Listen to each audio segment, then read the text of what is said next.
nih Pak, taruh uang di sini bisa dapat 20% sebulan. Gila. Sebulan loh. Jadi kalau setahun itu berapa? Kali 12 ya kan 120%. 240%. 240%. Iya, Ya kan 240%.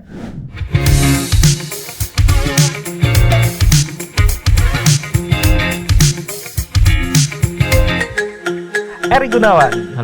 Halo Eri, Setia. gimana kabarnya? Baik. Eri Gunawan ini salah satu seseorang yang sangat spesial karena udah 15 tahun pengalaman berkecimpung di dunia finance. Terus gelarnya Master Business Administration ya, Ya, Pak? Magister Bisnis. Magister Bisnis, luar biasa sekali. Terus ada background General Manager di MyTV. Terus pernah juga ini ya, jadi Presiden Direktur di BBX Fintech. Sekarang menjabat apa, Pak? Sekarang aktif di Komisaris Bank Prabu Mitra, itu BPR di Bekasi. Bisa dijelasin ini dong, apa historicalnya gimana dari sebelumnya seorang Erik yang biasa terus jadi seorang Erik yang sangat memiliki jabatan tinggi dan keren kayak gini, gimana? Jadi sebenarnya sih kita berangkat dari bawah juga ya. Saya kan memang backgroundnya finance accounting. Jadi saya lulus dari kalau tahu IB dulu, sekarang namanya Kwik Kian Gi Business School. Nah itu saya lulus di situ. Kemudian saya sempat kerja juga di situ selama kurang lebih hampir 2 tahun. Ambil master di sana. Nah kemudian saya mulai kerja. Lanjut terus sempat terakhir di BBX Fintech sebagai Presiden Direktur. Nah sekarang aktif di Komisaris BPR Prabu Mitra. Ya, BPR itu memang industrinya nggak terlalu hype seperti bank umum ya. Cuman BPR ini sangat menarik ya karena di Indonesia ini jumlah BPR tuh banyak dan BPR ini kan mendukung UMKM Indonesia. Jadi betul. Banyak orang-orang atau yang millennials nih terutama itu nggak tahu apa itu BPR. Gitu. Jadi BPR itu salah satu jenis bank yang ada di Indonesia selain bank umum. Bank umum pertama, kedua BPR. Jadi kita, jadi saya mengawasi aktif di komisaris di BPR Prabu Mitra itu. Gitu. Terus kalau kesehariannya sebagai komisaris kegiatannya itu kayak gimana, Bro?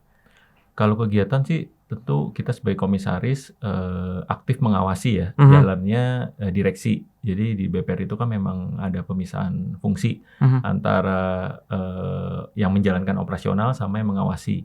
Nah, jadi saya aktif untuk mengawasi jalannya operasional bank ini yang dijalankan oleh direksi. Gitu. Jadi setiap hari ya tugasnya ya mengawasi jalannya operasional bank itu agar sesuai dengan peraturan OJK. Oh, berarti ya pada jalurnya supaya nggak keluar jalur nih ceritanya. Oke.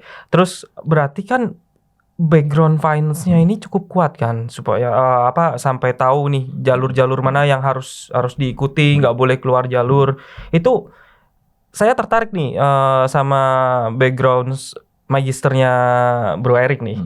Itu apa sih yang dipelajarin di sekolah waktu itu atau di kuliah waktu itu? Jadi menarik ya kalau misalkan kita kuliah ya, sama praktek di pekerjaan itu benar-benar sebenarnya nggak bisa dibilang sama juga, ya, berbeda. Jadi antara yang di teori sama yang di praktek itu memang boleh bilang agak jauh berbeda gitu. Jadi tapi apa yang kita pelajari di magister ya itu cukup membantu ketika kita masuk ke dalam dunia pekerjaan gitu ya. Contohnya kayak dunia finance accounting, saya banyak dapat basic accounting itu yang jadi bekal saya untuk investasi itu dari basic accounting yang saya pelajari dari kuliah itu gitu. Jadi karena sebenarnya untuk investasi itu kan yang diperlukan ilmunya kita pasti tentu kita bisa membaca laporan keuangan kayak gitu-gitu. Itu saya pelajari dari kuliah. Nah, itu yang bisa bantu, saya pikir basic lebih penting untuk kita bisa bantu ke pekerjaan ya, baik itu pekerjaan di perbankan ataupun di dalam investasi nih yang kita mau ngomongin. Gitu. Bro Erik tadi sempat singgung sedikit nih investasi ya. Jadi Bro Erik sendiri investasi juga ini? Ya, tentu ya. Saya investasi dari pertama kali kita punya penghasilan, itu kita perlu investasi. Ya, saya sendiri juga dari mungkin kan kita kerja usia 22 tahun ya. Ya, ya. Nah, saya mulai investasi tuh kalau nggak salah di usia 25 lah. Jadi mulai investasi yang benar ya. Maksudnya investasi yang benar tuh bukan hanya nabung di bank gitu. Jadi benar-benar masuk ke instrumen investasi gitu. Nah, ini menarik. Orang kan rata-rata ya, orang rata-rata bilang kalau investasi itu ya masukin duit ke bank. Gue taruh duit gue di bank nih, nanti kasih bunga. Ya kalau orang yang udah paham tentang investasi pasti tahu kalau bunga bank sama inflation rate aja kalah. Nah, gimana sih investasi yang benar sebenarnya itu? Oke, jadi sebenarnya kenapa sih kita perlu investasi ya? Sebenarnya tadi yang Bro Hizkia bilang tuh udah benar, karena ada yang namanya inflasi. Ya, inflasi itu kan di Indonesia itu lumayan cukup tinggi karena kita negara berkembang. Apalagi kalau kita tahu inflasi ada dua hal tuh yang tertinggi inflasinya di Indonesia. Pertama pendidikan sama kesehatan. Jadi berasa gak nih ya kalau kayak saya nih ya udah punya anak ya, itu kalau uang pangkal sekolah itu antara anak pertama sama anak kedua itu beda jauh gitu. Jadi naiknya itu udah bisa 2 kali lipat dalam berapa tahun gitu. Jadi kayak kita mungkin Bro Hizkia juga bayar uang kuliah SPP antara angkatan Bro Hizkia sama adik kelas itu kan pasti beda kan. Jauh. Betul. Itu inflasinya paling tinggi tuh kalau di Indonesia ada 2, yaitu di bidang pendidikan sama kesehatan. Jadi kalau kita di rumah sakit ya, kalau kita rawat inap atau apa, nah itu beda antara 10 tahun yang lalu sampai sekarang itu paling tinggi gitu. Jadi kenapa kita harus investasi? Karena ada yang namanya inflasi itu. Ya, jadi kita ambil contoh apa sih itu inflasi? Ya, inflasi itu kan nilai uang kita itu berbeda. Nilainya antara sekarang sama di masa depan. Gitu. Jadi ambil contoh aja kayak misalkan dulu waktu saya kuliah ya, itu kalau beli burger ya, saya ingat banget itu beli burger di Burger King. Itu yang Big Mac yang McDonald besar ya. Yang Burger King itu 5.000. Oh, murah banget ya. 5.000. Jadi saya ingat banget waktu kita kalau punya uang 5.000 itu kita bisa makan burger itu. Nah, tapi sekarang 5.000 itu nggak bisa beli burger itu. Nggak dapat burger itu, nggak mungkin dapat burger. Kan? Kalau nggak salah sekarang mungkin paling murah 55.000. Jadi 10 kali lipat. Betul. Nah, jadi kalau 5.000 yang sama di 10 tahun yang lalu sama 5.000 yang sekarang itu berbeda. Nah, hal itulah yang kenapa kita harus investasi, karena nilai uang itu berubah dari 10 tahun yang lalu dengan sekarang. Jadi nilai uang itu berubah dari zaman dulu sampai sekarang itu nilai uang beda. Gitu. Cenderung makin kecil karena kan kita negara berkembang ya. Gitu. Jadi itulah kita perlu investasi. Gue juga setuju nih sama Bro Erik ya. Gue dulu waktu sekolah itu paling duit buat bayar sekolah itu berapa sih? Ya 100.000, 200.000 per bulan. Dan sekarang anak gue mau masuk sekolah, gila bro. Itu bulanannya udah sebulan 1,7, 1,5. Wah, itu memang ya kenyataannya seperti itu ya. Makanya kenapa kita butuh investasi.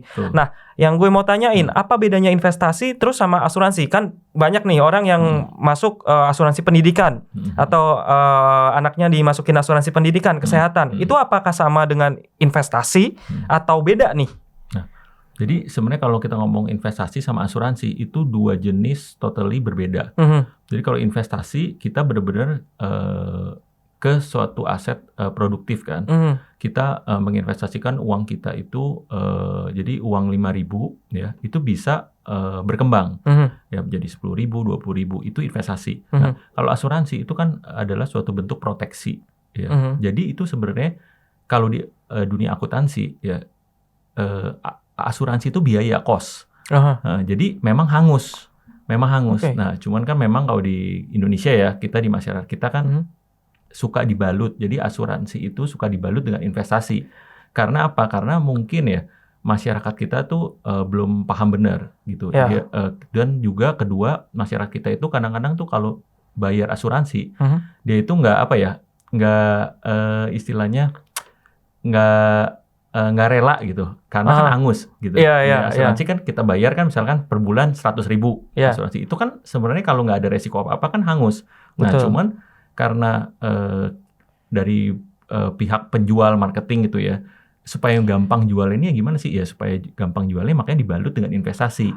Oke, Gitu. Sehingga dibalut lah. nggak hangus kan. Misalkan, bayar asuransi. Sebenarnya di dalam premi yang kita bayar itu, kalau sekarang kan kalau dikenal kan unit link. Kan? Unit link, ya betul. Unit link itu kan investasi dengan asuransi. Nah, jadi ketika kita bayar premi unit link itu, di dalamnya ada premi sama investasi. Nah, ini yang sering salah aja. Jadi preminya mah tetap hangus tiap bulan. Nah, cuman nanti setelah 10 tahun gitu ya, kan suka ada kan yang jual mungkin bilang, nanti nggak usah bayar premi lagi. Itu sebenarnya bukan nggak bayar premi lagi, tapi premi itu dibayarkan dari investasi yang jatah investasi yang udah di unit link itu ya. Iya, betul. Jadi seperti itu. Jadi dua hal yang berbeda antara asuransi dan investasi. Investasi supaya uang kita bisa bertambah, beranak pinak istilahnya. Nah, asuransi itu untuk pengalihan resiko. Kita membayar sesuatu, misalnya kita asuransi jiwa, kita takut terjadi apa-apa, makanya kita beli asuransi. Betul, gitu. Kalau misalkan terjadi resiko, kita ada klaim. Kalau nggak terjadi resiko, itu hangus. Seperti itu. Oke. Berarti itu apa ya, asuransi tradisional ya. Sebenarnya kan seharusnya kalau asuransi itu asuransi tradisional yang pengalihan resiko itu ya. Kalau untuk unit linknya sendiri berarti masuknya ke instrumen investasi juga dong. Investasi plus asuransi dibalut menjadi unit link. Gitu. Terus bagus nggak sih sebenarnya? Bro, jadi kalau untuk itu, kalau kita ngomong unit link sama asuransi tradisional, ya ini juga jadi perdebatan nih kadang-kadang. Gue mau beli asuransi nih, bagus mana ya unit link sama asuransi. Nah, jadi semua balik ke kebutuhan masing-masing. Jadi produk itu kan diciptakan memang ada tujuannya masing-masing. Nah, cuman yang terjadi itu sering mis-selling, ya kan. Nah, sebenarnya untuk kita yang pekerja ya, kalau kita sudah punya asuransi dari kantor misalkan, atau kita minimal punya BPJS deh, ya, itu sebenarnya udah cukup bagi kita yang kerja, misalkan masih jomblo gitu ya, masih single. Nah, kalau kita udah punya keluarga ya, keluarga juga perlu di protect gitu. Nah, kalau gitu perlu nggak unit link? Nah, unit link ini kan tadi asuransi dibalut sama investasi, ada investasi. Nah, jadi balik lagi ke orang itu. Kalau orang itu memang dia sudah mengerti investasi, dia misalnya udah paham dia investasi di obligasi, di saham gitu ya. Nah, dia nggak perlu lagi beli unit link karena dia udah ngerti gitu.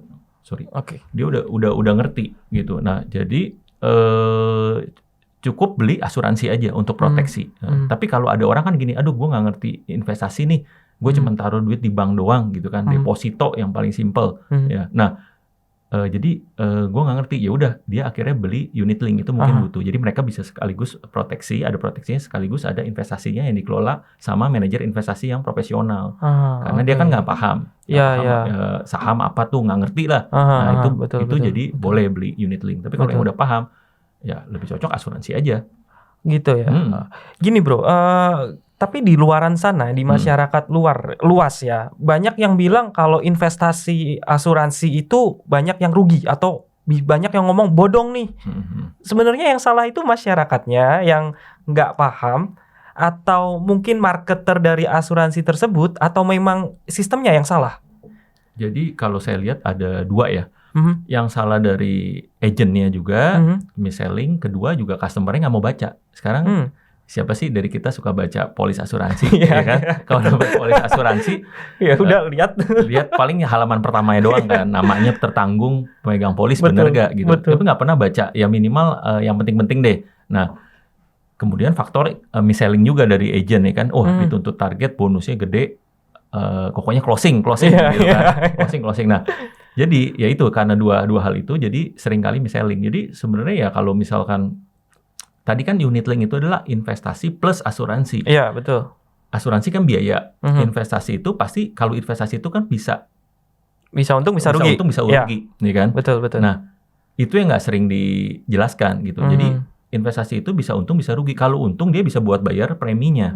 Nah, kalau dia lagi rugi, ya nggak bisa. Kita harus top up. Makanya kan kenapa di unit link ada top up. Top up, ya betul. Jadi itu yang harus dijelaskan. Jadi nggak bisa kita main, nanti Bapak udah setelah 10 tahun ya Bapak nggak perlu bayar lagi preminya. Nah, setelah 10 tahun ternyata misalkan IHSG crash. Pak tolong Pak top up lagi Pak. Loh kok saya ditipu ya katanya ya kan ditipu ya kan. Oh katanya setelah 10 tahun nggak perlu bayar lagi ya kan. Nah ini penipuan. Nah, itulah yang sering kita lihat gitu. Jadi kayak gitu. Iya. Berarti memang edukasi di Indonesia ini masih kurang ya, Bro. Betul. Plus agentnya juga perlu di edukasi. Jadi kan nggak terjadi mis-selling ya. Ya betul. Setuju. Nah, tapi kalau misal nih ada lagi investasi di luar sana yang orang-orang misal kasih janji, nih naik nih 20% dengan cara lu ajak temen lu untuk ikut nih ke gue, produk gue mau jualan nih. Lu investasiin terus lu bantu cari. Itu termasuk bodong kah atau multi level kah atau gimana nih menurut pandangan Bro Erik? Oke. Jadi investasi bodong kan belakangan kita marak ya. Udah sebenarnya sih bukan marak sekarang-sekarangnya, udah dari puluhan tahun tuh investasi bodong tuh selalu ada. Ya kan? Kenapa sih? Ya karena memang memanfaatkan sifat dasar manusia kan aslinya mau lebih. Ya kan? Nah, sebenarnya kita investasi itu tadi kan tujuannya balik lagi nih. Kita perlu investasi karena ada inflasi. Kalau nilai uangnya kita sama setiap tahun, kita sebenarnya nggak perlu investasi. Misalnya 5.000 dulu kita sama, itu kita nggak perlu investasi, kita taruh aja di bank, ya kan? Dengan bunga kecil, ya itu cukup. Tapi karena ada inflasi, ya inflasi kan setiap tahun tuh 4-5% ya. Betul. Nah jadi itu yang membuat nilai uang turun. Jadi kita perlu investasi. Jadi sebenarnya investasi itu asal kita bisa mengimbangi atau kita dapat hasil lebih sedikit aja, lebih banyak daripada inflasi, itu sebenarnya udah cukup. Nah, cuma kadang-kala itu kita kan manusia seringkali kan greedy ya, pingin lebih. Nah, ini nih Pak, taruh uang di sini bisa dapat 20% sebulan. Gila. Sebulan loh. Jadi kalau setahun itu berapa? Kali 12 ya kan 240%. 240%, ya kan 240%. Nah, itu kan nggak mungkin. Kenapa saya bilang nggak mungkin? Soalnya gini, kita patokannya apa? Patokannya adalah kita lihat aja instrumen yang investasi yang zero risk, ya, yang nggak ada resiko. Misalnya kita taruh uang di situ, kita santai aja, kita nggak perlu pikirin apa-apa. Itu kan surat obligasi negara. Nah, surat obligasi negara itu kan zero risk kan, maksudnya kita percaya Indonesia nggak mungkin bangkrut, ya kan? Kalau misalkan kita nggak percaya sama Indonesia, ya kita ngapain beli obligasi itu? Jadi kita percaya Indonesia bakal ada 50-100 tahun lagi ke depan. Nah, jadi kita beli obligasi aja negara itu obligasi negara itu returnnya tuh sekitar 5% setahun. Setahun. Nah, jadi kalau ada orang datang bilang investasi dia bisa 20% sebulan, fix. Ya itu udah pasti bodoh. Karena apa? Karena bisnis yang udah perusahaan publik nih, ya, itu ROE-nya itu rata-rata return on equity-nya itu antara 20%. Kalau 20% itu udah bagus, itu setahun, gitu. Jadi kalau ada 20% sebulan, 240% setahun, kita pikir logika aja. Dia ngapain harus rekrut member? Dia pinjam aja uang ke bank, pinjam uang ke bank. Ya kan, dia bisa dapat return lebih gede, betul kan? Ya, betul, dia ngapain harus rekrut member? Kita pikir logika loh. Seperti itu. Jadi udah pasti ya kalau kayak gitu-gitu penawaran yang nggak jelas, udah pasti bodong. Jadi dijauhi aja. Tapi kenapa kok orang Indonesia, khususnya orang Indonesia ya, banyak yang ketipu kayak gitu, Bro? Ya tadi mungkin karena satu ya ada sifat greedy, ya kan. Kedua, literasi keuangannya itu masih rendah. Literasi itu pemahaman dia terhadap keuangan, gitu. Jadi dia percaya aja, maksudnya ketika ada orang bilang, ini gue bisnis ikan lele nih, bisa 20% sebulan, gitu. Jadi mau gak lu tanam saham, gitu kan, tanam modal, injek duit, nanti pokoknya fix dapat 20%. Itu aja udah salah. Kenapa? Namanya bisnis itu ada untung, ada rugi, nggak ada siklusnya. Nggak mungkin dia jual meningkat terus kan.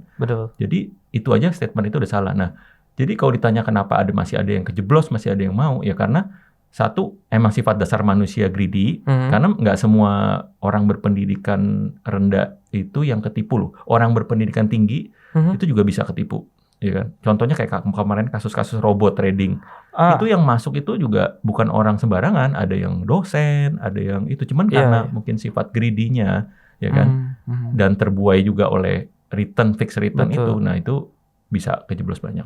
Berarti sifat greedy ini bisa mengalahkan logika dong, Bro? Betul banget. Makanya kita harus hati-hati ya sama sikap greedy ini ya. Ya, ini menarik untuk bahas-bahas robot trading yang kemarin ngehits itu ya. Viral ya. Viral itu. Lah, kenapa kok ini artis-artis sampai ikut, Bro? Ya saya rasa itu ya. Karena kan kalau investasi bodong itu kan selalu berganti-ganti metode setiap periodenya. Dulu waktu zaman investasi bodong, waktu zaman kripto lagi hype, itu semua investasi bodong dibalut dengan kripto. Ya, betul. Kita beli kripto, terus kita staking, ya, dapat fixed return besar. Ya. Nah itu betul. akhirnya bodong, ya kan. Betul. Nah, dulu lagi sebelum zaman itu ada yang investasi kebun emas, ya kan. Ada yang kebun ada, ya kan. Kita beli emas, ya kan. Nah kemudian kita tanam, ya. Dapat return, fixed return. Nah sekarang ada forex, ya kan, forex. Forex ini dibalut oleh robot. Jadi robot kalau kita trading suka emosional. Nah ya, ini robot nggak emosional. Jadi setiap profit dia bisa profit taking, bisa loss take loss. Nah tapi bisa kasih hasil memang fixed return dijanjikan 5-10% per bulan. Nah ini yang lagi-lagi miss, ya kan. Nggak ada yang namanya trading itu bisa untung terus. Ya betul. Untung terus tuh nggak mungkin, nggak ada, ya kan. Nah sekali lagi kita balik nih ya. Kalau memang dia bisa, robot ini bisa fix kasih 4-5% sebulan, kenapa nggak dipakai sendiri? Kenapa nggak pakai sendiri? Kemudian nggak pakai pinjem bank aja uangnya, bener nggak? Iya betul. Tapi kan lagi-lagi dibalut ya. Oh enggak dong, kita nggak mau untung sendirian. Kita harus rame-rame, ya kan? Kita harus membagi rejeki, gotong royong Indonesia, rejeki, ya kan? Jadi saya nggak mau sukses sendirian, gitu kan? Pada gitu. Nah ternyata kan hasilnya nggak gitu. Jadi, berarti ada kemungkinan influencer di luaran sana dibayar sama mereka dong yang punya produk? Pastilah, kan kemarin juga banyak kan kasus kan. Jadi ada influencer yang ini orang nggak tahu anta baranta dari mana, tiba-tiba bisa hidupnya mewah banget, hedon banget, ya kan. Padahal di KTP tulisannya buruh pabrik. Ya itu ada loh, gitu. Jadi orang nggak ngecek, koknya ngelihat dia naik mobil mewah, suka flexing expose, flexing. Kita udah nggak pikir lagi, nggak ngecek lagi itu orang pekerjaannya apa, terus bisnisnya apa, real gak, ya kan, backgroundnya apa, pengalaman di bidang apa, kok tiba-tiba bisa klaim jago trading, ya kan? Ya kalau dia jago trading ya tadi baik lagi, dia kenapa nggak sendiri aja? Ya, betul. Kayak gitu. Agree. Gue setuju sama statement Bro Eric nih yang bilang kenapa kalau misal lo bisa untung terus, kenapa nggak lo sikat sendiri aja? Kenapa nggak lo pinjem bank terus lo sikat sendiri? Masukin untung, aja untungnya besar kan? Itu logis sekali. Nah, Bro, kalau untuk di Indonesia sendiri nih, investasi real, kita mau investasi itu kemana, Bro? Banyak orang yang belum tahu kan ini kan. Jadi sebenarnya investasi itu produk itu cuma ada 2. Ya, pokoknya segala macam kita kan banyak dengar ya produk investasi. Sebenarnya itu produknya itu di dunia ini cuma 2, yaitu investasi berbasis kepemilikan sama berbasis hutang. Jadi cuma 2 ini. Nah, investasi berbasis kepemilikan itu apa? Itu adalah saham. Contoh begini, misalkan saya punya usaha bakso, jual bakso, terus rame nih. Nah, terus saya punya teman Bro Hizkia, Bro Hizkia mau gak join nih? Maksudnya mau gak investasi ke usaha lo gitu ya? Nanti saya share nih saham saya, tadi 100% jadi 50-50. Jadi kalau ada keuntungan kita bagi 50-50. Nah itu berbasis kepemilikan, artinya kepemilikan saya yang tadi 100% dibagi, ya kan? Nah, itu asal mula investasi saham. Jadi kita kan juga gitu, sama kita beli saham di perusahaan publik, ya kita walaupun kita beli 1 lot itu kita berbagian. Betul. Ya kan? Nah, itu berbasis kepemilikan. Nah, yang kedua itu berbasis hutang. Hutang itu ya itu. Saya punya usaha bakso. Saya butuh mau bikin kedai bakso lagi. Nah, saya butuh modal kan. Ya, saya pinjam ke Bro Hizkia. Bro Hizkia, saya pinjam dong uang saya 100 juta gitu. Nanti saya kasih bunganya misalkan 5% setahun. Nah, fix kan. Nah, bedanya apa? Bedanya kalau tadi berbasis kepemilikan, ya kalau misalkan saya rugi, ya kita tanggung berdua. Tapi kalau misalnya berbasis hutang, Bro Hiskia nggak perlu tahu saya rugi apa untung. Yang penting balikin duitnya ya. Dapat bunga dan bisa balikin pokoknya kan. Nah, jadi seperti itu. Jadi contoh realnya ya kalau berbasis kepemilikan itu saham ya. Berbasis hutang yaitu perusahaan ngeluarin obligasi atau negara mengeluarkan obligasi itu kan surat hutang. Nah, jadi negara itu berhutang ke rakyatnya. Ya kan kalau obligasi negara. Nah, kalau corporate misalkan perusahaan Indofood mengeluarkan obligasi ya, jadi mereka berutang untuk ngumpulin dana masyarakat ya, mengumpulkan dana masyarakat mereka kasih surat hutang ya kan ke kita. Nah jadi basisnya itu aja. Nah bagaimana kalau reksadana? Nah, itu produk turunannya. Produk turunan dari kalau reksadana tergantung reksadana saham. Kalau reksadana saham itu kumpulan dari saham-saham. Gitu. Jadi 5 saham perusahaan jadiin satu kayak gitu ya. Jadi reksadana saham itu kan orang nggak ngerti saham, mungkin nggak paham saham, dikelola oleh manajer investasi nih yang lebih handal lah. Yang ada pengalaman, ada basic ilmunya secara sertifikasi. Nah, mereka kelola produk, misalkan saham-saham properti gitu ya. Nah, mereka jual ke masyarakat bentuknya unit-unit. Nah, itu produk turunan. Jadi sebenarnya produk utamanya yaitu tadi berbasis kepemilikan sama berbasis hutang itu aja. I see. Gitu, cuma 2. Oke. Terus duitnya harus gede nggak nih bro kalau mau misal gue mau investasi saham nih atau mau investasi obligasi, butuh duit yang besar nggak? Kalau untuk saham sekarang di Indonesia kan enggak ya.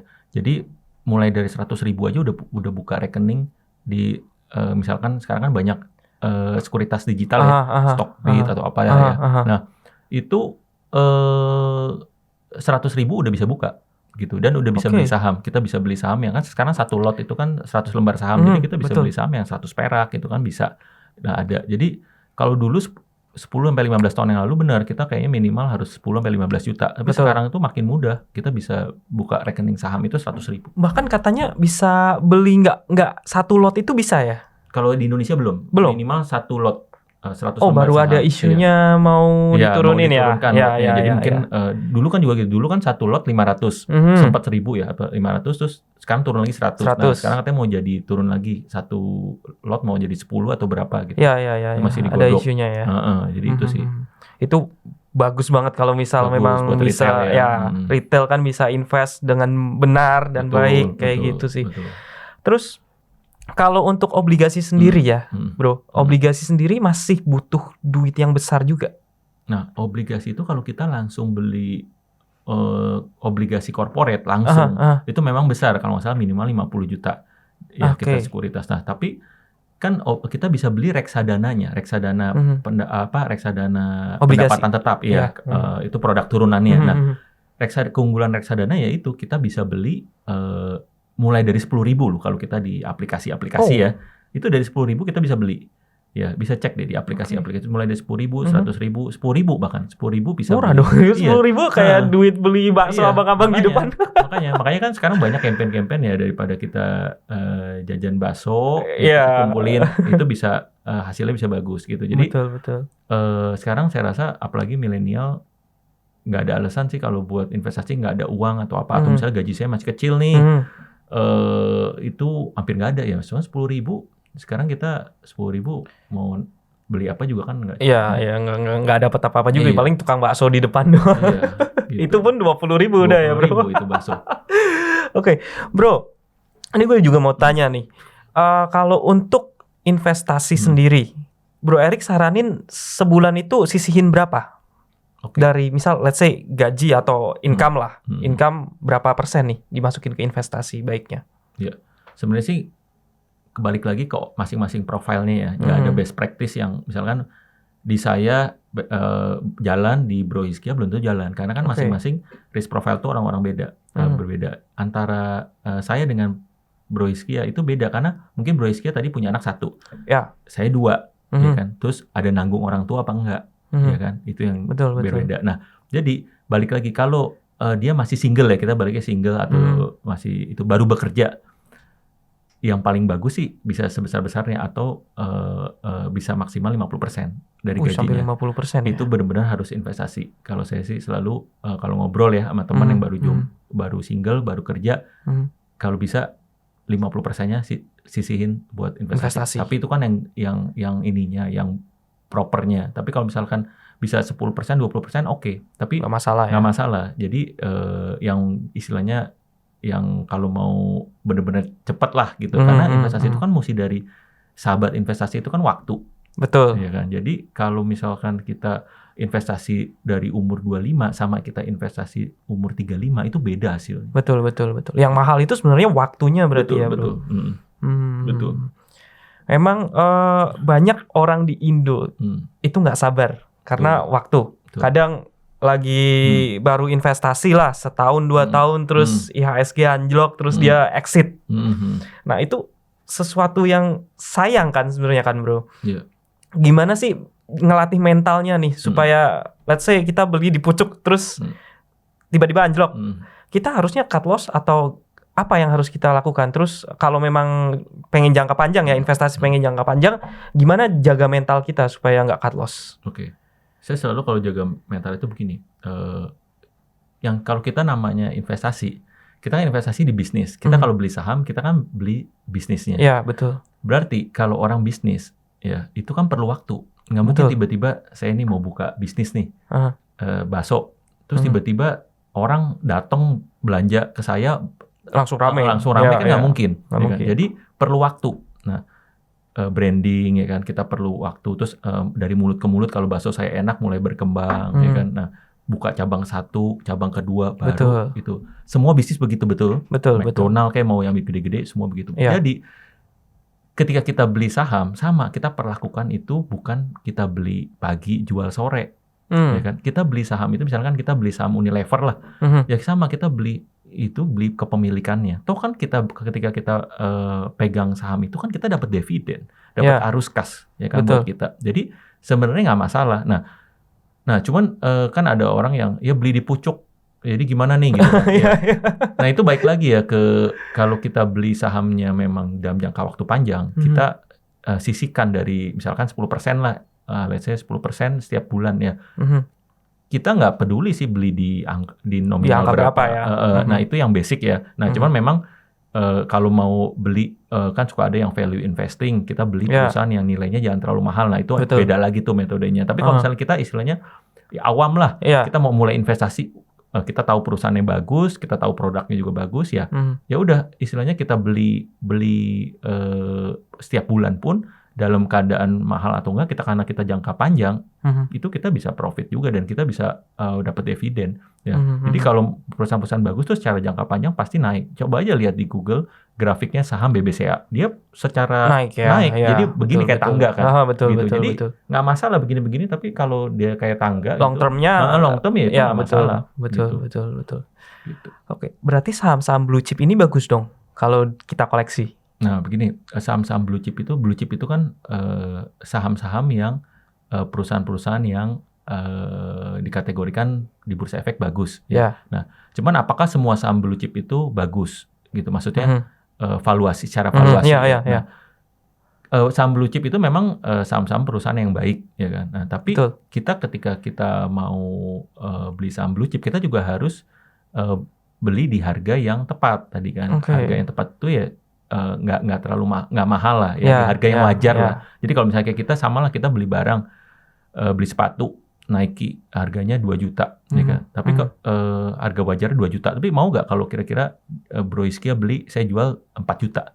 Gue pikir-pikir pasti kan gitu. Kalau bisa lagi diskon kita beli. Jadi ya seperti itu, sama kita beli saham juga gitu, harga wajarnya kan ada berapa, bisa ada dengan metode evaluasi kan kita tahu harga wajar saham ini berapa. Nah kalau lagi hype gitu ya, lagi mahal, ya kita keputusan kita kan mau beli apa enggak. Ya kalau kita jadi beli sepatunya mikir-mikir ya, kalau perlu lagi diskon dong. Seperti itu. Jadi balik lagi ke situ, kita beli saham pun di blue chip memang perusahaannya bagus.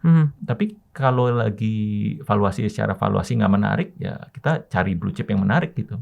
Oke. Nah, untuk screeningnya gimana, Bro? Ada pesan-pesan untuk screening saham-saham ini nggak? Yang lagi murah atau yang lagi mahal? Gimana sih caranya sih untuk bedain, oh ini saham perusahaan A ini kemahalan, beli perusahaan B aja yang murah. Gimana caranya, Bro? Oke. Ini mungkin secara singkat aja ya. Soal singkat gini, kalau perusahaan mahal murah gini, kan perusahaan itu kan ketika beroperasi dia ada laba. Betul. Nah, terus kemudian valuasi yang dinilai pasar itu kan bisa dilihat market cap-nya. Oke. Jadi misalkan kayak BBCA deh ya. Aha. BBCA itu market cap-nya itu terakhir berapa ya? Kalau nggak salah hampir 1.000 triliun kan. BBCA, cari dong BBCA. Saya lupa. Pokoknya market cap-nya kalau di Google gitu kan, misalnya taruhlah 1.000 triliun. Jadi valuasi BCA itu 1.000 triliun. Jadi kalau kita mau jadi pemegang saham, mau jadi pemilik BCA, kita harus punya duit 1.000 triliun baru bank BCA itu punya kita, ya kan? Nah, itu valuasinya kan, secara market. Nah, tapi kita tinggal lihat dia labanya itu berapa. Misalkan labanya itu tiap tahun berapa? 20 triliun, ya kan? Nah, berarti kalau kita beli saham BBCA di harga sekarang, di market cap sekarang, berarti buat balik modalnya berapa tuh? 1.000 dibagi 20 triliun, ya kan? Berapa tahun? 50 tahun ya? Iya kan? Nah, makanya jadi ya mahal kan. Ya memang saham BBCA itu mahal gitu. Jadi kan makanya ada saham bagus mahal, saham bagus harga wajar, ada juga saham bagus murah. Nah, ini kan yang dikejar kan kita yang lagi dengan metode valuasi kan. Saham bagus murah harganya. Saham bagus murah kan. Betul. Jadi ya balik lagi, apakah salah beli saham bagus di harga mahal? Ya nggak salah juga sih, mungkin secara jangka panjang ya kan. Tapi kan kita kayak kita beli tadi deh, beli sepatu, kita mau beli sepatu kalau bisa lagi diskon gitu. Bener, paling nggak harga wajar aja kita suka males kan. Kalau lagi nggak ada diskon nih, ada promo apa nih Mbak? Kan? Kalau nggak ada promo males gitu. Betul. Setuju. Oke, menarik bro.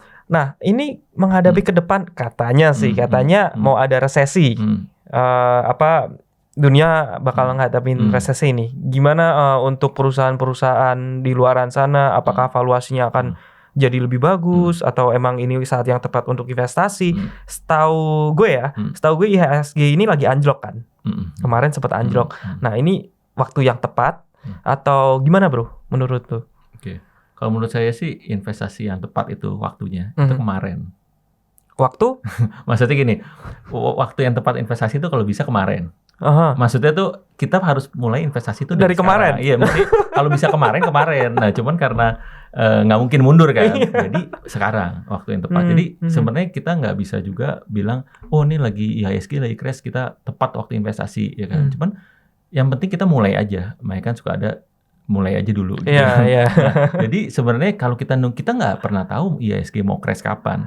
Betul. Gitu kan. Jadi kita nggak bisa menduga-duga pasar. Ya kalau misalkan udah mau investasi nih, jangan dulu deh tunggu IHSG ke 5.000 gitu. Kita nggak tahu masalahnya kapan gitu kan. Nah, jadi mendingan investasi selalu kita bilang ke orang-orang yang mau investasi, udah masuk aja dulu investasi dulu, ya kan. Belajar dulu boleh, ya kan. Belajar kemudian sambil belajar kita masuk gitu kan. Kita learning by doing juga. Nah, kan juga kalau investasi kan mulai dari kecil dulu kan, nggak langsung tiba-tiba besar. Oh, banyak yang kayak gitu, bro. Nah, itu banyak yang all in langsung, bro. Langsung besar. Nah, itu yang terus akhirnya kalau misalnya loss atau apa kepahitan. Marah-marah. Nah, itu. Jadi hati-hati juga, kita perlu belajar, gimana pun kita perlu belajar. Ya kalau misalnya kita belum mengerti saham ya kita nggak usah sentuh dulu saham. Kita beli aja reksadana dulu misalkan. Reksadana kan dikelola oleh profesional. Betul. Gitu. Kalau kita ngertinya sekarang deposito di bank, ya udah masuk aja deposito dulu. Kita nggak usah terlalu gimana gitu. Kita nggak harus ngejar profit 20% sebulan itu. Akhirnya nanti kita kejeblos. Ya jadi bodong. Robot trading gitu. Jadi itu aja dulu yang kita pahami ya. Kalau kita mau saham ya kita belajar dulu ya kan. Sekarang udah banyak belajar, nggak perlu kayak ikut seminar, ikut kursus apa ya. Di Google udah banyak. Kedua informasi kan banyak ya. Banyak sekuritas juga ngadain training gratis. Oke. Nah, dari situ aja dulu. Gitu. Jadi kita bisa mulai, kalau ditanya mulai kapan, mulai sekarang. Terus bekalnya apa aja nih bro untuk memulai investasi? Kan ada banyak orang di luaran sana bilang, bro lu harus belajar technical analysis, bro lu harus belajar fundamentalnya ini dulu gimana nih, jangan asal masuk bilang kayak gitu. Nah sebenarnya bener nggak sih orang-orang yang di luaran sana bilang kayak gitu? Ada benernya atau memang harus punya technical analysis yang bagus untuk berinvestasi, atau orang awam pun no problem? Kalau menurut saya yang paling penting ya untuk masuk investasi, pertama mindset-nya dulu yang tadi. Jadi ketika kita berinvestasi jangan pernah mindset kita itu seperti apa ya? Kayak tadi kita beli saham misalkan masuk beli pagi berharap jual besok atau jual sore bahkan. mindset-nya dulu, kita beli saham itu kita beli bisnisnya. Bisnis itu nggak ada yang langsung berkembang, ya kan? Perlu waktu. Demikian juga kita beli saham. Jadi yang paling penting tadi mindset-nya dulu. Nah, kemudian perlu nggak sih technical, fundamental? Itu penting, tapi step kedua. Jadi step pertama mindset-nya dulu. Step kedua kita baru belajar ke fundamental ya, technical ya kan, itu perlu lah. Cuman kalau saya sendiri ya lebih banyak kalau di saham itu fundamental lah ya, karena gimana pun ya kita beli bisnis, kita lihat bisnisnya bagus apa enggak. Betul. Ada hitung-hitungannya semua, ya kan, underlying-nya juga ada. Kita beli perusahaan ya ada asetnya, gitu. Nah kalau technical analysis memang kan untuk trading ya, gitu. Untuk trading. Nah cuman kalau untuk awam ya kita selalu rekomendasi belajar dulu aja fundamental, ya kan? Kita tahu karena kan memang saham itu kan ya bisnis ya kan. Nah, kita lihatlah toko-toko yang orang kaya di dunia itu Warren Buffett itu nggak ada yang trading, ya kan? Kalau di Indonesia mereka investasi. Iya, di Indonesia juga Pak Lo Keng Hong itu semua kan investasi. Gitu. Jadi investasi itu rumusnya itu kita mindsetnya kita benerin, kemudian kita harus sabar, ya kan? Karena ya Warren Buffett kan pernah baca juga ya, itu dia mendapati 80% kekayaannya itu di umur usia 50 tahun ke atas. Jadi dia sabar banget ya, itu ya. Artinya dia baru benar-benar kelihatan hasil itu setelah dia umur 50 ke atas. I see. Yang paling penting tadi berarti psikologis dulu nih. Iya, mindsetnya. Benerin psikologisnya dulu ya. Nggak asal masuk pagi terus buang malam atau besoknya langsung buang. Itu harus sabar kayak orang mancing dong, bro. Berarti. Betul. Dan kedua, jangan pakai uang yang di dapur. Iya betul. Jadi kalau disebut uang dingin itu. Jadi kita investasi itu kan nggak mungkin dari 100% penghasilan kita atau dari pinjam uang. Kita misalnya nggak ada uang terus kita pinjam. Nah itu bahaya. Itu yang lagi rame juga tuh. Ada yang pinjol terus masuk kripto. Iya itu nggak benar itu. Maksudnya jadi kita benar-benar dari uang dingin. Uang dingin adalah uang yang kita sisihkan. Gitu. Jadi misalkan kita dapat penghasilan 100%. Ya 10%, 20% kita sisihkan tergantung masing-masing. Kalau nggak ada uangnya gimana Pak? Ya udah nggak usah investasi dulu. Jangan sampai pinjam uang baru kita itu. Berarti jangan dipaksakan ya. Iya betul. Investasi itu harus benar-benar siap hilang berarti. Atau gimana bro? Kalau investasi ya kita benar-benar kita harus tahu kita jangan sampai kehilangan uang sih. Kita investasi itu harus ke tempat instrumen yang tepat. Karena kan tujuan kita investasi kan nggak mau uang kita hilang kan? Iya betul. Kita mau uang kita bisa beranak pinak. Nah artinya kita harus tahu dulu kita investasi uang kita ini kemana gitu. Jadi satu ya tadi mindsetnya, terus kedua kita harus paham uang kita taruh di mana gitu. Nggak masalah kalau belum paham saham, belum paham obligasi, taruh reksadana atau belum paham reksadana taruh aja uang di bank dulu nggak masalah gitu. Jadi nggak usah terlalu terkejar. Saya harus teman saya itu di kripto profit 100%. Wah, langsung FOMO ya kan. Nah, itu jadi nggak usah kayak gitu. Itu yang FOMO itu yang bahaya. Nah, jadi nggak masalah kalau memang kita belum ngerti, kita nggak usah masuk dulu. Itu aja sih. Untuk saham sendiri itu termasuk instrumen investasi beresiko apa nih, bro? Kalau saham ya kalau di Indonesia masih termasuk dikategorikan investasi beresiko ya. Artinya ya masih kategori tinggi lah ya. Cuman kalau udah di luar negeri kan investasi saham udah mayoritasnya banyak ya investasi. Gitu. Jadi kalau di Indonesia memang masih, bayangin dari jumlah penduduk Indonesia hampir 3 juta ya sekarang. Itu cuma baru 2% atau 3% yang investasi saham. Yang punya rekening saham. Itu pun dari 2-3% itu mungkin nggak semuanya aktif. Iya betul. Jadi masih kecil sekali dan peluangnya masih besar. Sekali. High risk, high reward juga ya berarti ya. I see. Oke, bro. Kalau kripto sendiri nih, menurut Bro Erik gimana? Oke, jadi kripto itu kan sesuatu yang baru ya. Jadi saya juga masih belajar lah ya, masih belajar gitu. Cuma memang kalau saya sendiri apakah masuk di kripto untuk saat ini enggak. Sekarang saya nggak masuk di kripto. Kenapa? Karena satu, saya belum terlalu mempelajari lebih dalam. Ya kan? Tadi kan yang saya bilang kalau kita nggak paham ya udah nggak usah masuk dulu. Iya betul. Jadi belum mempelajari terlalu dalam. Kedua saya juga melihat kan kalau kripto itu kan berarti kan underlying asetnya kan di networking atau di sistem itu sendiri teknologinya atau nah kalau kita beli saham kan ada underlying asetnya, ada kelihatan barangnya, ada perusahaan, ada produknya. Ya, betul. Saya belum melihat itu di kripto. Mungkin ya saya nggak tahu ke depannya kita perlu belajar dulu. Tapi yang penting kita jadi orang ya terbuka aja gitu. Kita nggak usah terlalu fanatik Betul. anti kripto. Iya, Ya kita liatin dulu aja. Kalau nggak paham ya nggak usah masuk. Tapi kalau misalnya paham dan percaya ya tadi jangan pakai uang minjem ya. Dari uang dingin aja. Iya betul. Ya emang orang Indo ini suka FOMO kan bro, suka ikut-ikutan. Yang kemarin lagi rame saham, masuk saham semua, bondong-bondong, pom-pom. Terus ada tuh satu influencer juga yang dari saham terus lari ke kripto kan juga ada bro. Tahu lah ya. Betul. Nah ini gimana sih untuk ngehindarin FOMO diri? Kan kita FOMO nih. Oh lihat nih influencer lagi ngepom-pom ini, ikut dong. Terus harusnya kan nggak boleh kalau investasi kayak gitu nggak boleh kan. Betul. Nah gimana menjaga nahan nafsunya itu supaya nggak FOMO? Gimana ya untuk kita jaga supaya nggak terbawa emosional ya. Iya. Kayaknya mesti sering-sering kita perlu baca buku. Kita dengerin dulu. Jadi apa ya, kita harus menyaring informasi. Kan di era sekarang ini informasi kan banyak banget ya. Iya, dan cepat kan. Kita nonton YouTube aja juga, iklan ini ya kan.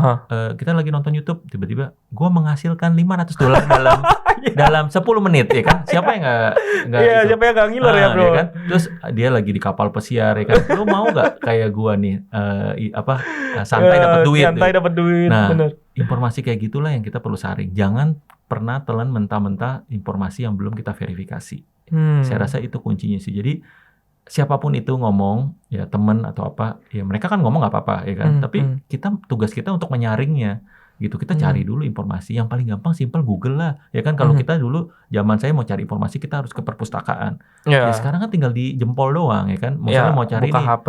Iya, ini bener gak, minimal kita saringan pertama tuh kita cari dulu lah informasinya. Itu aja sih menurut saya. Biasanya saya selalu bilang dengar informasi jangan telan mentah-mentah, diverifikasi dulu. Itu sih kayaknya.